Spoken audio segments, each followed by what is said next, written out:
오늘은 하나님보다 앞서지 마라 라는 제목으로 은혜의 시간을 좀 나눠보고자 합니다. 성경 말씀을 읽다가 가장 이렇게 아버지 마음이 참 아프시겠다 라는 대목이 많이 있는데, 그 대목 가운데 대표적인 것이 바로 시몬 베드로가 예수님을 세 차례 부인하는 것 같은 내용이죠.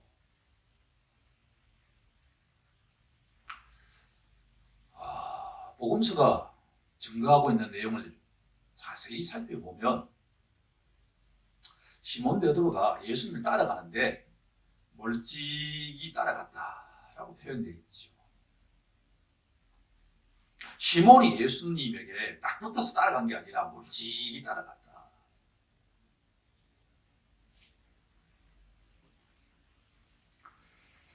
어떤 여종이 당신도 예수님과 함께 있었지? 무슨 말 하는 거야?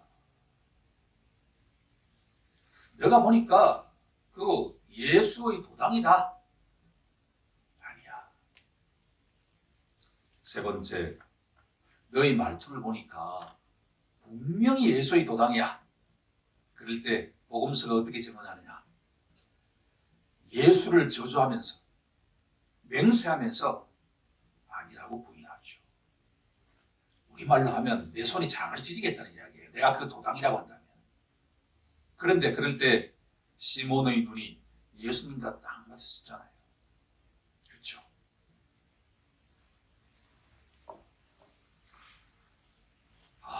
이 말씀을 우리가 이해하지 못할 것은 아무것도 없는데, 제가 이 말씀을 깊이 묵상하는 가운데 여기는 깊은 영적 의미가 있다 라는 것을 알게 되었습니다. 오늘 말씀을 이제 보면 그 유명한 코바디스 도미네, 주여 어디로 가시나이까 라고 하는 질문이 있죠. 우리 중학교 때 한 학기에 한 번씩 단체 영화 공연을 봤어요. 그 제목이 코바디스예요. 무슨 뜻인지 몰랐어. 그런데 시작하자마자 뭐 이상한 이야기가 나와서 잤어요. 그리고 끝났더라고 보니까. 알고 보니까 그게 주여 어디로 가시나이까 라고 하는 뜻이에요. 보니까 코바디스 도미네라고 하는 라틴어가.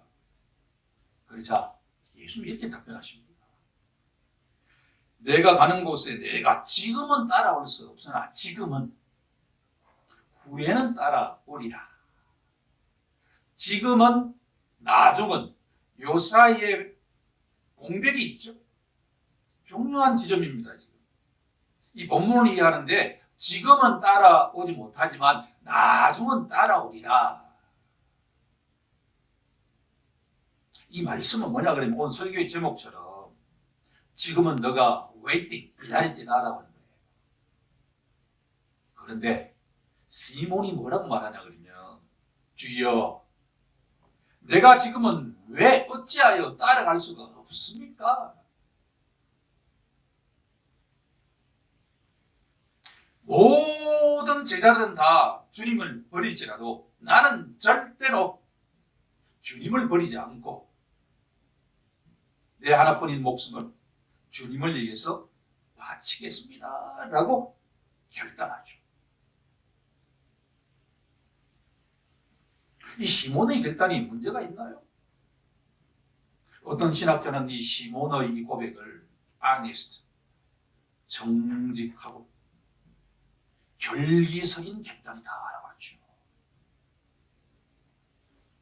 주여 어찌하여 내가 지금은 따라가지 못합니까? 내가 내 목숨을 버리겠습니다 라고 하는 이 결단이 문제가 있는 게 아니라고 하는 거예요. 그런데 예수님은 왜 너가 아무리 그렇게 열심을 내어도 지금은 너가 따라올 수밖에 없다. 이유가 뭐냐라고 하는 것이 오늘의 우리의 질문이고 이 본문 속에서 얻어야 할 영적 교리다라고 하는 것이죠. 그러면 지금부터 이제 시몬 베드로의 삶을 통해서 예수님께 나를 따라오라라고 하는 이 말씀을 두 번 들었다라고 하는 것을 기억할 필요가 있습니다. 첫 번째 따름은 우리가 잘 알고 있는 내용이죠. 마태복음 4장 18절 말씀이죠. 갈릴리 해변에서 동생 안드레와 시몬이 고기를 잡고 있었습니다. 지나가시던 예수님께서 이 두 형제에게 뭐라고 말씀하시느냐? 나를 따라오라.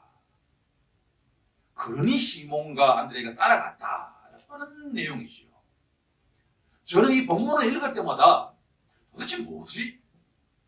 아니 예수님 뭔데 고기 잡는 두 친구한테 나를 따라오라니까 따라갔다. 이게 문자적으로 이해되지 않을 이유는 없지만 그 배우에 무슨 내용이 있는가는 항상 내 마음속에 부족함으로 다가왔죠. 그런데 한 가지 우리가 요한복음 1장의 증언에 따르면 이미 예수님과 시몬은 아는 사이였다라고 하는 거죠. 요한복음 1장으로 한번 가볼까요? 35절 이하를 보면 침례자 요한의 제자 가운데 두 사람이 있었어요. 이 두 사람이 어느 날 예수라고 하는 분이 나타나가지고 모든 제자들이 다 예수께 가버렸어요. 이 두 제자도 예수에게 가니까 예수님이 뭐라고 말씀하시냐 그러면 와서 보라라고 말씀하셨지요. 그 가운데 한 명이 와서 보니까 예수님이 바로 메시아다라고 하는 것을 알았어요. 그러고 난 뒤에 즉시 집에 가가지고 복음을 증거했는데 그 사람이 바로 자기 형인 시몬이에요. 그러니까 이미 안드레를 통해서 복음을 전해받았던 시몬이 예수님을 만나서 예수님을 알고 있었어요. 그 이후에 원래 직업이든 어부 생활을 하고 있는 가운데 예수님이 이 두 형제에게 나타나서 나를 따르라라고 하니까 따랐다라고 한 거죠. 이것이 첫 번째 따름이었다. 저는 이것을 신학적으로 육적 따름의 단계다라고 정의해 보고자 한다라고 한 것이죠. 첫 번째 갈로의 정답은 육적입니다. 누구라도 시몬을 비롯한 누구라도 여기에 있는 우리 모든 사람도 다 내가 먼저 예수님을 찾았던 것이 아니라 예수님이 우리를 찾아오셨다라고 하는 거죠. 시몬을 찾아왔던 것처럼 안드레를 찾아왔던 것처럼 예수님이 어느 날 우리에게 찾아와서 나를 따르라라고 했을 때 따라가는 자가 바로 제자들이다라고 하는 것이에요. 그리스도 믿는 자는 다 똑같아요. 그런데 여기서 이런 질문을 던질 수가 있습니다. 예수님과 안드레가 예수님의 제자인 이 두 사람이 왜 예수님을 따라갔을까라고 하는 질문에 성경이 답하고 있는 것은 뭐냐 그러면 바로 침례자 요한에게는 없는 것과 같은 것들이 예수님께는 있다라고 하는 것을 발견했죠. 예를 들면 나병 환자에게 지금까지 한 사람도 나병을 고친 사람이 없는데 나병 환자에게 내 믿음대로 될지어다라고 선포하니까 그 나병이 떠나가는 것을 시몬과 안드레는 보았어요. 깜짝 놀라죠. 그렇죠. 절림발이에게 일어나라라고 하니까 벌떡 일어났어요. 더구나 당시에 수많은 사람들이 귀신에게 눌려서 과일을 눌린 것이 매일 고통받는 수많은 사람들이 있는데 죽기 사역을 하는 걸 보았어요. 그 귀신이 예수가 가는 곳에 예수가 누군지 알아보고 벌벌 떨어요. 만약 여러분들이 우리 각자가 그런 상황을 보았다고 한다면 여러분들 어떻게 할까요? 10대들이 말이에요. 자기가 좋아하는 가수가 마음속에 쑥 들어오는 순간에 그 가수가 공연하는 현장은 지구 끝이라도 따라가죠. 어떤 정치가가 말이에요. 내 마음속에 훅 들어오는 순간에 그 사람이 어디로 가는 순간에도 다 따라가죠. 똑같은 거예요. 시몬과 안드레에게 예수라고 하는 이 존재는 오늘날 열광하는 그 10대 소년, 소녀처럼 뭔가 특별한 것을 보았어요. 자기를 갖다가 완전하게 사로잡을 수 있는 것을 저분이 갖고 있다라고 아는 순간에 모든 것을 버리고 예수님을 따라가기 시작했다. 이것을 육적 따름의 단계다 하고 정의를 해보자라고 한 거예요. 그런데 모든 것을 버리고 예수님을 따라가기 시작하고서 어느 순간에 이 제자들의 대표주자인 시몬의 입을 통해서 너희는 나를 누구라고 하느냐라고 질문하니까 시몬이 뭐라고 답하냐 그러면 주님은 그리스도시요 살아계신 하나님의 아들입니다 라고 고백했습니다. 이게 엄청난 고백이죠. 이 시몬의 고백이 이제 교회가 세워질 텐데 그런 위대한 고백을 하고 난 뒤에 예수님께서 뭐라고 말씀하시느냐. 시몬아, 내가 곧 십자가에서 무력하게 죽게 될 것이다. 그리고 3일 만에 부활할 것이다. 부활 이야기는 들리지도 않아요. 아니 그렇게도 저주스러운 십자가에 죽는다라고 하는 말이 시몬에게 딱 들어오자마자 시몬이 예수님 앞에 나가가지고 절대로 그렇게 해서는 안 됩니다 라고 가로막죠. 예수님 입에서 우리가 잘 알고 있는 것처럼 사탄아 물러가라. 너는 하나님의 일을 생각하지 아니하고 사람의 일을 생각하는도다.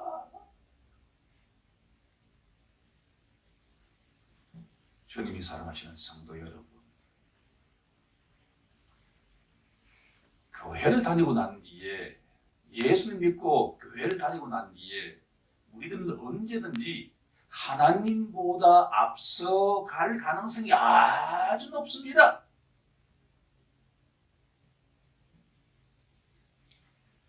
그게 부패한 죄인의 특성이죠. 경험이 많을수록 교회의 경험이 많을수록 사회에서 높은 지위를 획득한 사람일수록 교회에 와서도 본인이 주도권을 잡으려고 하죠. 주님보다도 본인의 생각, 본인의 계획, 본인의 커리어를 가지고서 모든 일을 주도해 가려고 하죠. 그러면 누구라도 우리들은 시몬처럼 행동할 수가 있다라고 하는 겁니다.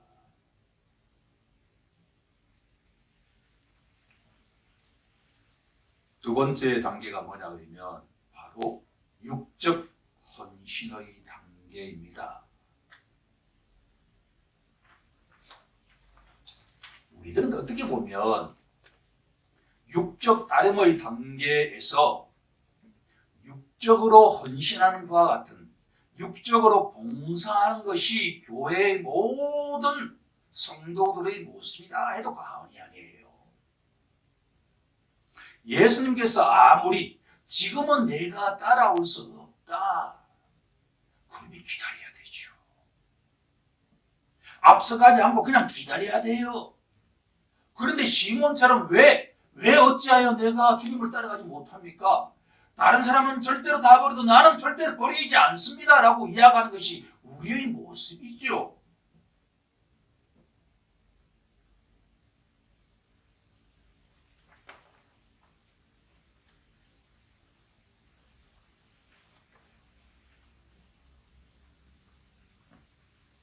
시몬에게 예수님께서 두 번째 나를 따라오라라고 하는 말씀이 있다라고 하는 것은 우리 기독교 신자들은 거의 정확하게 알지 못하지요.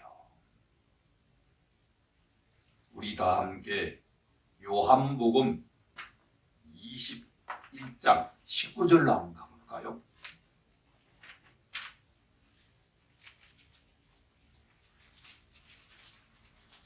요한복음 21장 19절로 가서 다 함께 합독해 보도록 하겠습니다. 시작. 이 말씀을 하시면 베드로가 어떠한 죽음으로 하나님께 영광을 돌릴 것을 가리키십니다. 이 말씀을 하시고 베드로에게 이르시되 나를 따르라.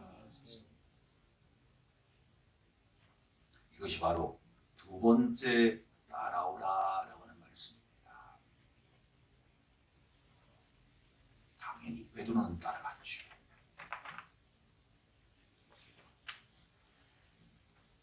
두 번째 따름을 저는 오늘 영적 따름의 단계다라고 정의해 보고자 합니다.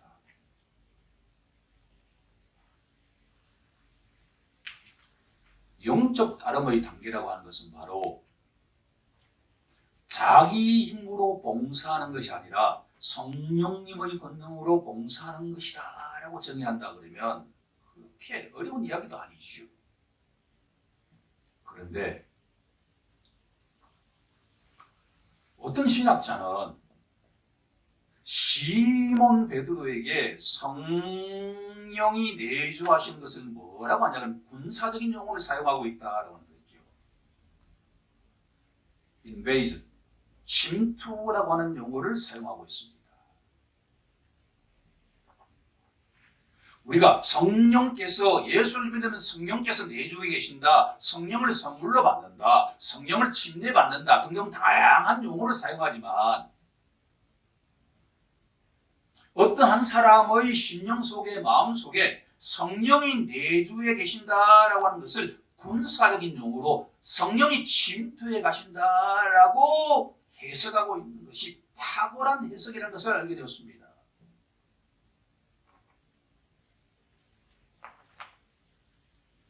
예수님이 뭐라고 말씀하시냐면 내가 아버지께로 가지 않으면 보혜사 성령께서 오시지 못한다라고 말씀하시지요.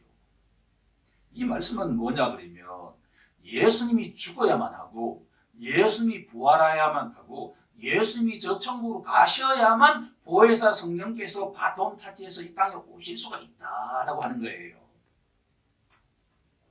여기서 중요한 교리적 교훈을 우리가 얻게 됩니다. 시몬 베드로를 중심으로 말씀드린다고 한다면 시몬 베드로에게 성령이 침투하시기 위해서는 부활하신 예수님을 만나야 된다라고 하는 거예요. 지금 본문이 나와 있는 내용은 예수님께서 아직 죽지도 않았어요. 십자가에 죽지도 않았고 부활하시지도 않았어요. 나중이라고 하는 것은 뭐냐 그러면 예수님이 부활하고 난 뒤에 그 부활하신 예수님을 시몬이 만나야 된다라고 하는 거예요. 이 경우에도 예수님이 시몬을 찾아오지 않았으면 시몬은 부활하신 예수님을 만날 수가 없습니다.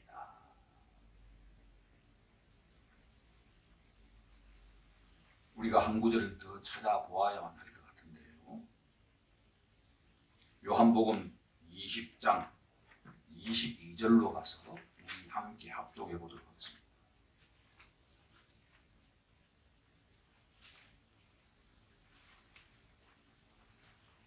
요한복음 20장 22절로 가서 한번 합독해 보도록 하겠습니다. 시작. 이 말씀을 하시고 그들을 향하사 숨을 내쉬며 이르시되 성령을 받으라.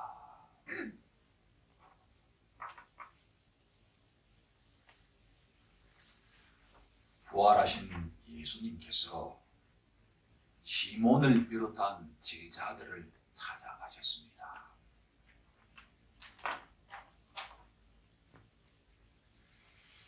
시몬이 언제 성령을 받았을까라고 하는 것은 신학적으로 상당히 깊은 주제 가운데 하나인데, 보통 우리가 성령이라고 한다 그러면 오순절 사건을 우리가 기억하죠. 그때 제자들이 성령을 받았다라고 많은 사람들이 생각하고 주장하지만 사실은 이미 오늘 본문에 보면 요한복음 20장 22절에 보면 부활하신 예수님께서 숨을 내쉬면서 성령을 받으라 라고 하는 순간에 이미 시몬은 성령을 선물로 받았다라고 하는 거죠. 그러면 오순절 사건은 무엇입니까? 라고 질문한다면 그것은 바로 교회의 공동체적인 사건이다라고 하는 거예요. 이미 제자들은 부활하신 예수님을 만나고 난 뒤에 성령을 받았어요. 그러고 난 뒤에 나를 따르라라고 하는 두 번째 따름이 있었다라고 하는 거죠.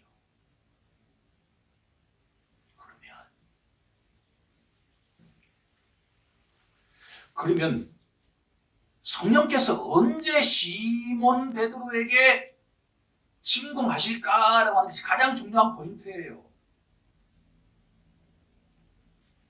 인천 상륙작전이라고 하는 영화를 보았는데 그 영화를 보고 난 뒤에 인천 상륙작전이라고 하는 것이 그렇게 쉬운 작전도 아니었고 성공한다는 보장도 없었다라고 하는 것을 알 수가 있었습니다.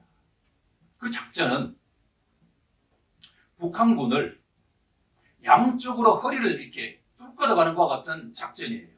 만약에 북한의 주력군이 인천의 그 정보를 알고 난 뒤에 막았다고 한다면 메가더 아니 그 누구라도 그 작전이 성공하기 어렵다라고 해서 알게 되었습니다. 그러니까 인천 작전이 성공하게 된 것은 뭐냐면 북한에서 절대로 그쪽으로 들어오지 못한다라고 하는 것을 확신했기 때문에 주력군을 그게 배치하지 않았다라고 하는 거예요. 제가 이 이유를 말씀드리는 이유는 뭐냐 그러면 성령님께서 한 영혼을 회심하기 위해서는 믿음을 갖게 하기 위해서는 타이밍이 아주 중요하다라고 하는 거예요. 성령이 언제 시몬의 심령 속으로 마음 속으로 침투해 갈 것인가라고 하는 것은 가장 중요한 내용이다라고 하는 거예요. 우리 각자에게 내가 왜 그때 예수를 믿었지라고 이야기할 때 성령님께서 저에게 타이밍을 보고 계셨다라고 하는 거예요. 언제 시몬에게 성령이 침입하셨을까, 침투하셨을까, 작전하셨을까라고 한다면 바로 시몬이 절망해야 합니다. 내 힘으로는 도저히 살아갈 수 없다라고 하는 절망을 해야만 해요. 다시 우리들은 세 차례 시몬이 부인하는 상황을 한번 가보죠. 3년 동안 예수님을 따라다니는 시몬은 그 누구보다도 예수님이 누구신지를 알았어요. 자신감도 생겼습니다. 모든 사람은 다 예수님이 부인하실지언정 자신은 절대 부인하지 않을 자신감이 있었죠. 그래서 얘기한 겁니다. 그런데 부인을 했죠. 그것도 한 번도 아니고 3번에 걸쳐서 부인하고 난 뒤에 저주하면서 부인했죠. 여러분들이 시몬이라 그러면 어떤 마음이 들었을까요? 죄책감? 후회감? 아니 내가 3년 동안 내가 모든 것들을 올인했는데 내가 무엇이지? 절망감? 좌절감? 그때 시몬은 바로 절벽 위에서 벼랑 끝에 서게 되었다라는 거예요. 성령님이 언제 우리에게 찾아오시느냐 하면 바로 시몬처럼 내 힘으로는 절대로 이 세상을 살아갈 수가 없다라고 고백할 때 찾아오신다라고 하는 거죠.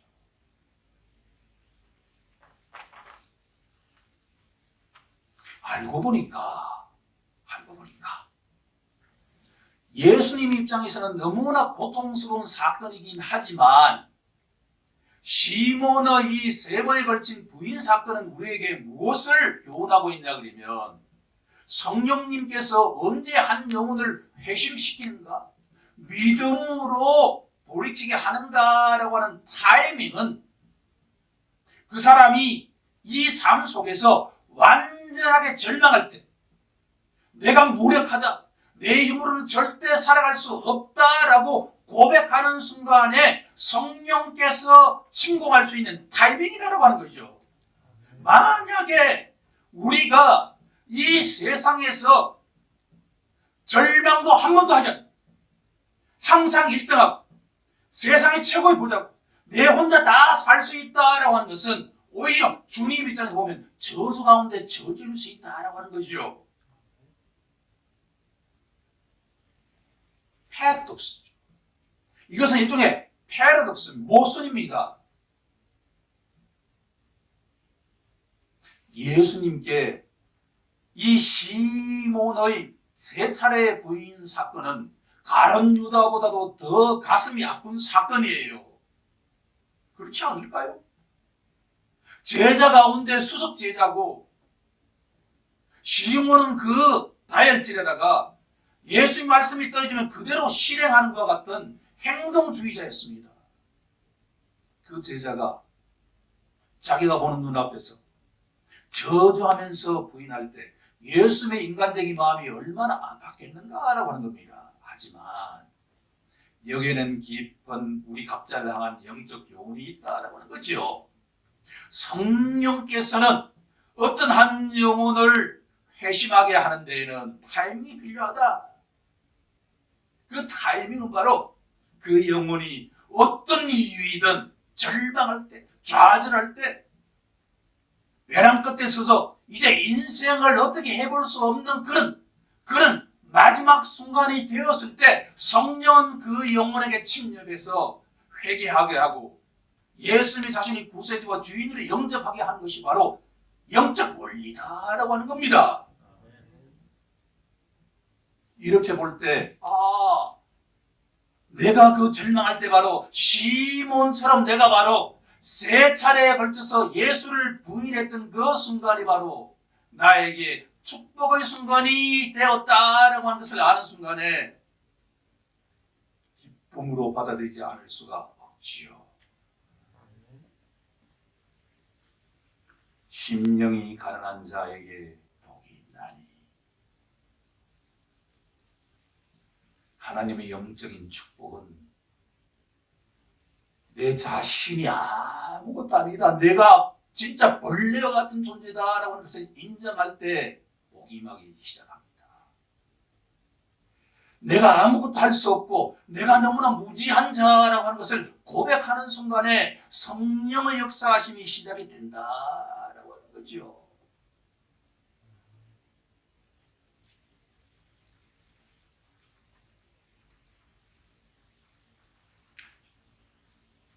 성령께서 시몬의 마음을 사로잡고 난 뒤에 때가 되었을 때 예수님께서 이제 나를 따르라 라고 하는 그 두 번째 말씀에 자신의 힘으로 아멘하지 않고 성령님의 권능으로 아멘하기 시작했습니다. 이제 사도행전에서 왜 시몬 베드로가 그렇게 커다란 역사를 이루었는지 그 비밀을 알 수가 있지요. 자기 힘으로 한 것이 아니라 오직 자기는 죽고 하나님의 권능으로 성령의 권능으로 주의 일을 감당할 때 하루아침에 3,000명이 회심하는 역사의 주인공이 될 수 있었다.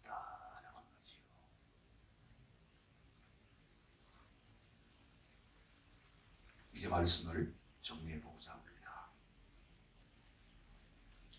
오늘 이 말씀은 하나님께서 우리에게 내가 지금은 따라올 수 없다라고 말씀하실 때 아멘으로 화답하는 우리 모두가 되길 간절히 소망합니다. 성령님께서 우리에게 지금이야말로 나아갈 때다라고 말씀하시기 전에는 그저 기다리는 우리 모두가 되길 간절히 소망합니다. 누가복음 24장 마지막 구절에 나오는 것처럼 위로부터 권능이 임할 때까지 이 성에 머물라라고 하는 그 말씀이 우리 모두의 말씀이라고 고백하는 우리 모두가 되길 간절히 소망합니다. 우리보다 월등히 하나님께서 성령님께서 다 알고 계십니다. 그분이 직문이라고 말씀하실 때까지 우리 모두가 이 성에, 이 예배당에, 우리 가정에서 인내하며 그 말씀을 기다리는 우리 모두가 되길 간절히 소망합니다. 하나님께서 그렇게 인도해 가실 것입니다. 우리 다 함께 기도